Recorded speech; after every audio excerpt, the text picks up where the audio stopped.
So today I thought I'd talk about the 7 things that destroyed my gut health and how I've resolved those.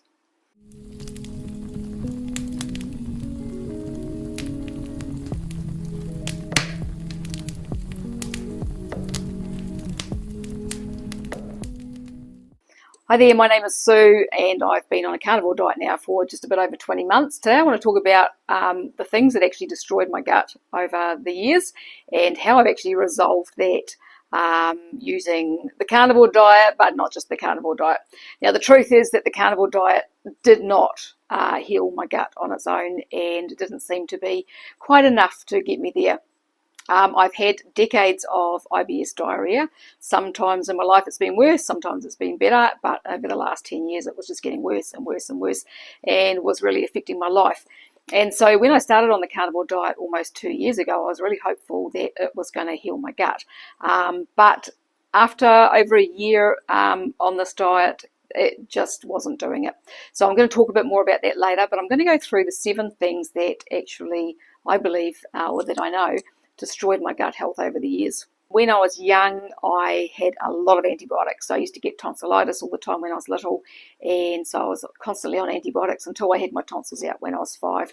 And then, as happens, there was lots of antibiotics from then on for different things as well.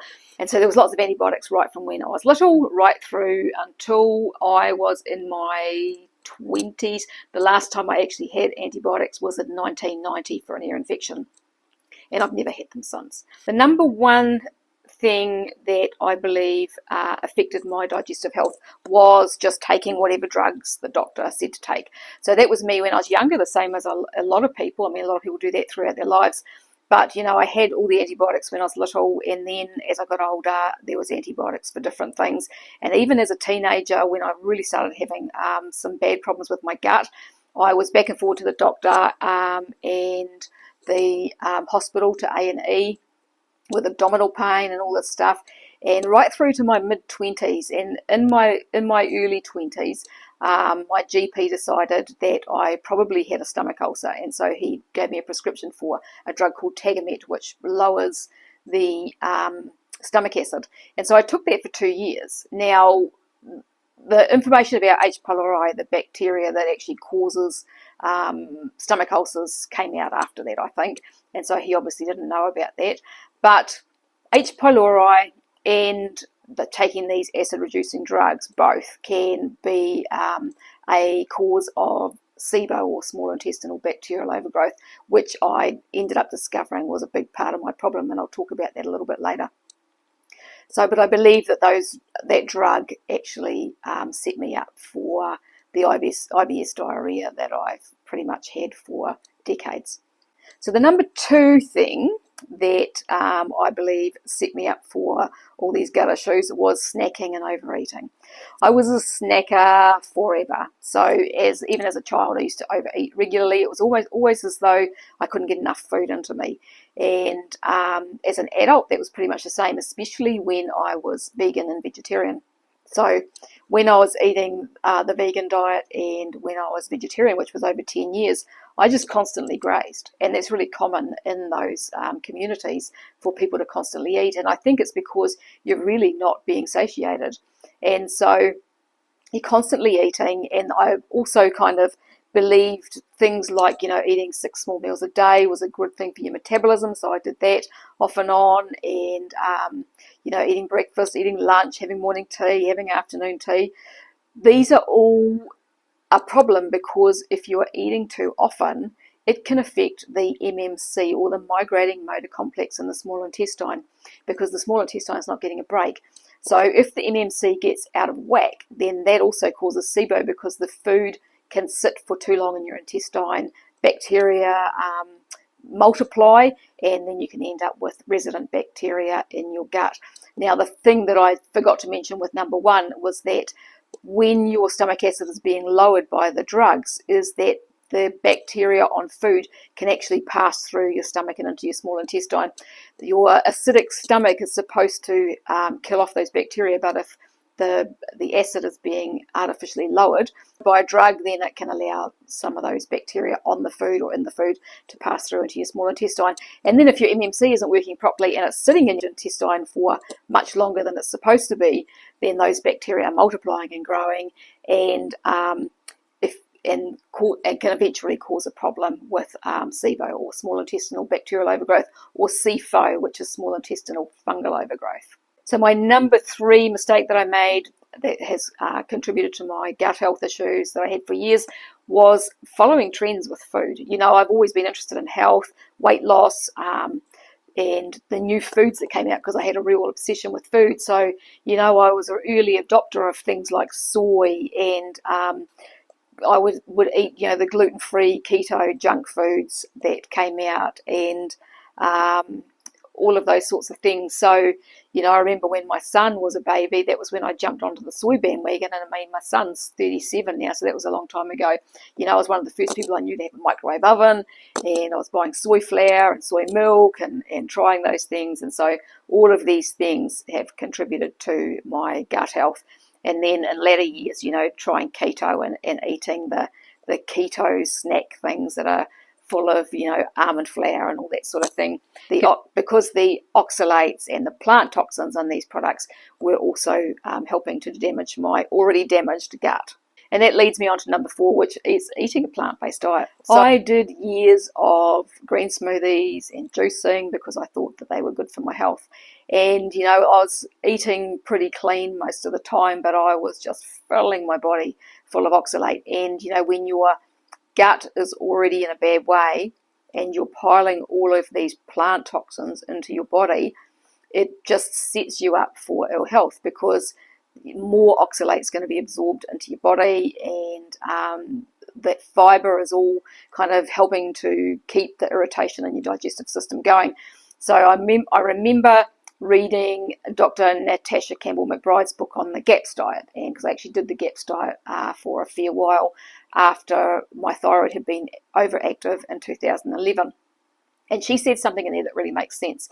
She said, if you've got skin that's already raw and you get steel wool and rub that patch of skin, that's going to make it worse. And that's basically what's happening. If your digestive system is already inflamed and irritated and you're eating lots of fiber, plant fiber, then that is like the steel wool on the skin, and that's going to be continuing to irritate it.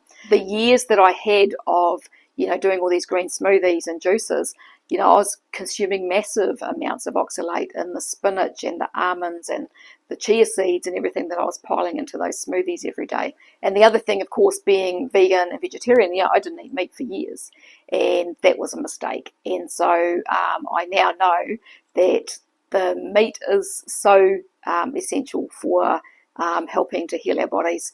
And that has been my experience. Like as soon as I started on the carnivore diet, within weeks I had symptoms that disappeared, and I just felt so much better. And the carnivore diet has been a big part of me being able to actually heal my gut finally and get rid of the IBS diarrhea that had plagued me for decades. Now, if you want to learn more about oxalates and the damage that they cause, I've got a link to Sally Norton's book below this video, below all my videos. And her book is the best resource that I have found on oxalates and what they do, where they are in the plant kingdom, and how to best avoid them. So number 5 is kind of like number 3. So listening to people and then just kind of jumping in and trying things sometimes when you don't really know what you're doing can be a mistake. And so I was listening probably about maybe 4 or 5 years ago to Dr. Stephen Gundry, and he has a lot of supplements that he sells with his branding on, and he had a new one that was prebiotic fibers. And so I had a look at his product because there was all these rave reviews and he was going on about how good it is, and it all made sense, and it does make sense. But what I did was I looked at his product and I went and bought the individual fibers, and I made up a blend that I started putting into my smoothies that I was having, and it actually made my gut worse. And I now know that the reason for that is because I had small intestinal bacterial overgrowth. I was feeding those bad bacteria with the prebiotic fibers. So that was a big mistake that probably helped to contribute to my lack of gut health in recent years. Number 6 is the decades of steady state cardio exercise that I did. I started exercising. I was never into exercising when I was young, and then when I was in my early 20s, I started doing aerobics and lost quite a lot of weight, and I just absolutely loved it. I mean, I love dancing, so it kind of really felt good. And I was doing that for a couple of years, and then we went to Australia, and I stopped exercising then, and I got my health actually got in a really bad way the first 5 years that we were in Australia. And then I quit smoking because I was a smoker, started exercising again. So I started exercising, doing aerobics again, because I knew how good that had felt when I'd been doing it prior. And so I started to lose weight, but then what happened was I kind of became addicted to exercise and addicted to the weight loss. And it was the only way that I had ever found that really helped me to lose weight consistently. And so I went from doing just aerobics to, doing aerobics and walking and riding my push bike and doing aqua aerobics, and then eventually doing running and just doing hours of exercise a day and every day of the week, basically. And it was way, way too much. And so I now know that that can actually destroy your gut health. And even though you become addicted to it and it feels really good, and you might look good, it can actually cause a lot of issues for your digestive system. And that's why a lot of people who do marathons all the time have a lot of bowel issues, and will quite often have even bowel accidents while they're doing a marathon, and it's because it's really affecting their gut health badly. So all that cardio basically helps to cause leaky gut, and your body just basically sees it as another stress. And then number 7 was always just focusing on my weight. So my weight has been an issue pretty much all my life, and so it's always been a real focus. And when I was doing all that exercise for all those years, my focus was always on my weight. I really enjoyed doing things like yoga, but I didn't have time to do everything. So I would drop the yoga and stick with the running and the aerobics and all of those things that I thought were helping me to lose weight. Because I have been prone to stress and anxiety and all that sort of thing, and kind of feeling like I was stuck in this fight or flight mode, I was just probably making that worse because my body was seeing that as an additional stress. And so as I've aged, the mountains of exercise stopped working, and then I've kind of now realised that maybe I should just be doing some short, sharp stuff and some stuff that actually relaxes my body, stretches it out, and makes me stronger, like yoga. So those are the 7 things that I now realise have contributed to destroying my gut health and causing me so much misery. But there are things that I didn't know that I now know that have allowed me to correct what was going on in my digestive system. Now, as I said, when I started on carnivore, I was hoping that that was going to resolve it. But after over a year on the carnivore diet, it hadn't. I still had really bad IBS diarrhea, and it was just kind of unpredictable, and it was giving me a lot of grief. And, I've heard, for example, Dr. Chafee saying, just eat meat and your microbiome will fix itself. But that wasn't my experience, and I know that it's not the experience of some other people out there, because I have people commenting on my channel and I've seen them in other groups. So what ended up being the problem for me was small intestinal bacterial overgrowth. And as I've said in my videos about that, I had heard of it, but I didn't think it was relevant because my problem was with my large bowel. It wasn't with my small intestine, I thought, but it turns out it was. And so the way that I've corrected my IBS diarrhea is by focusing on SIBO, and I basically took ideas from a number of different places, put them together, and it seems to have worked. I haven't had any diarrhea now for a few months, and I am feeling so incredibly blessed to not have that. And the common causes, as I've mentioned in a couple of those points before, for SIBO are things like antibiotics, anti-inflammatory drugs like Voltaren and ibuprofen. As I've not taken any antibiotics since 1990, and I've never taken any anti-inflammatory drugs. I would never touch those things. They're worse than antibiotics. They kill your microbiome. Another cause of SIBO is, as I've mentioned, is eating too often. So we need to take a break from food so that it allows our small intestine to empty out. And that's where intermittent fasting can be really beneficial, or at least doing 12 hours and then, having a break between your meals. So having at least 4 hours or so in between your meals if you're eating 3 meals a day. That just allows your small intestine to empty out and clean itself out and do what it's supposed to do before you pile the next lot of food in. And then, of course, if you are eating a standard diet and you're eating sugar and carbohydrates and you're taking, antibiotics and anti-inflammatories, and you've got an overgrowth of bad bacteria, then you're feeding those bacteria by, consuming the sugar and the carbohydrates. So that's something to be mindful of as well.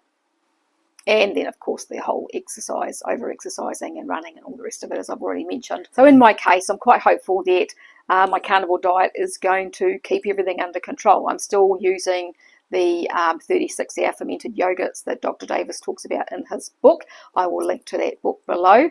In my last video, I talked about my thyroid tests and showing that my thyroid is still a little bit on the sluggish side. And thyroid can affect your gut as well. So I think that that's been part of my problem over the years. They can affect each other. So which came first, the chicken or the egg? Who knows? But as I said, I'm hopeful that my carnivore diet will help to keep everything functioning smoothly now, and a bit of intermittent fasting. I don't plan to ever have any antibiotics or anti-inflammatories, so they're not going to ever be a problem. I don't snack anymore, and I will never be going back to steady state cardio exercise. So hopefully I have nailed my gut issues and they will stay that way. I will be doing updates every now and then on this channel and talking about how my health continues to improve and any problems that I'm having. So if you stay posted, you'll find out whether my gut health continues to improve or stays as it is, or whether it goes back to the way it was. If you have any comments or questions about any of this, please pop them down below. And if you like this video, make sure to subscribe. I thank you very much for watching and listening to me, and I will talk to you again another day. Bye-bye for now.